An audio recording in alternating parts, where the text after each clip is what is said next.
तो गाइस आप पहले ये वीडियो देखिए। मैया कहाँ से आई हो मेरी माँ? दिल्ली से। दिल्ली। कौन कौन है मैया जी आपके घर में? 2 बेटे हैं 2 बेटी हैं। गौरी गोपाल आश्रम में अच्छे हैं आप? यहाँ कोई कष्ट तो नहीं? नहीं। यहाँ आपको खाना पीना समय से मिलता है? सब कितने वर्ष हो गए आपको यहाँ? 4 साल चल रहा है। 4 वर्ष हो गए आपको गौरी गोपाल में। तो घर में से कोई फोन आता है बच्चों का? कभी बुलाते हैं? कभी कभी आता है। किसका? एक बड़े बेटे का।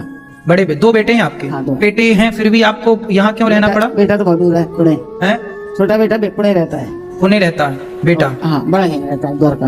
बड़ा द्वारका दिल्ली में रहता है। तो बेटा यहीं रहता है, फिर वो नहीं रखता आपको, सेवा नहीं करता? क्या कहता है? कहते क्या, उसके घर रहते थे हम, लड़ाई झगड़े बहुत हुआ करते थे। उसकी बीवी नहीं चाहती थी, उसकी पत्नी नहीं चाहती नहीं। कि आप वहाँ रहें? छोटी छोटी बात पे भी लड़ाई झगड़े होते रहते थे। तो उसकी पत्नी नहीं चाहती थी कि आप रहें, बेटा चाहता था कि नहीं? हाँ, बेटा चाहता था, लेकिन बेटा भी उससे उसके दब ही रहता था। बेटा डर के रहता है हाँ। पत्नी से। तो बेटे ने पत्नी को चुन लिया और माँ को? हाँ जी। बेटे के सामने 2 स्थितियां हैं।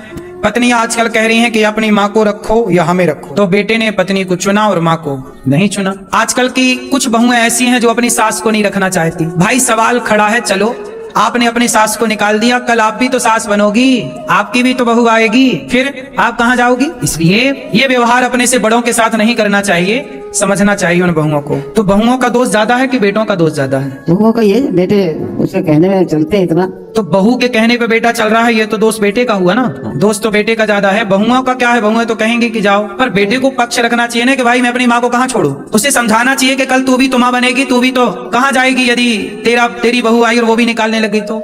मैया दोषी तो बहुएं भी हैं, हम नहीं कहते, लेकिन बेटा ज्यादा दोष रखता है, बेटे का दोष ज्यादा। अब बहुएं देखो नहीं चाहती रहना रखना, अब बहुएं नहीं चाहती तो बेटे को भी लगा के ठीक है तुम भी जाओ। उनके तो खर्चे कम हो गया ना उनका, जबकि माँ का खर्चा कितना है? 4 रोटी का खर्चा है, जरा सी जगह लगेगी सोने को। लेकिन बच्चे इतना भी नहीं समझते। 4 वर्ष से मैया यहाँ रह रही हैं। इन 4 सालों में कभी बेटे ने कहा नहीं कि माँ चलो? नहीं, एक बार भी नहीं। एक बार भी नहीं बोला? आता था कभी कभी, पूछ लेता था कैसी हो, बस। फोन लगा के पूछता है कैसी हो? अब नहीं लगा था, काफी दिन से नहीं आया फोन। अभी फोन नहीं आया कई समय से? बहुत टाइम से नहीं आया। कभी बेटे ने नहीं कहा कि माँ चलो? यदि ये माँ जरूरतमंद है तो बताइए, नहीं अपने बेटों ने नहीं रखा। पर गौरी गोपाल आश्रम में ये 4 वर्ष से रहती हैं और ये दास अनिरुद्ध के पांव दबा करने की सेवा करता है। आप सब जो सहयोग करते हैं, आप सबके सहयोग के बल पर इन माओं को रोटी मिलती है, दवाई मिलती है, इन माओं को यहाँ सुव्यवस्थाएं जो है वो व्यवस्थाएं मिलती है।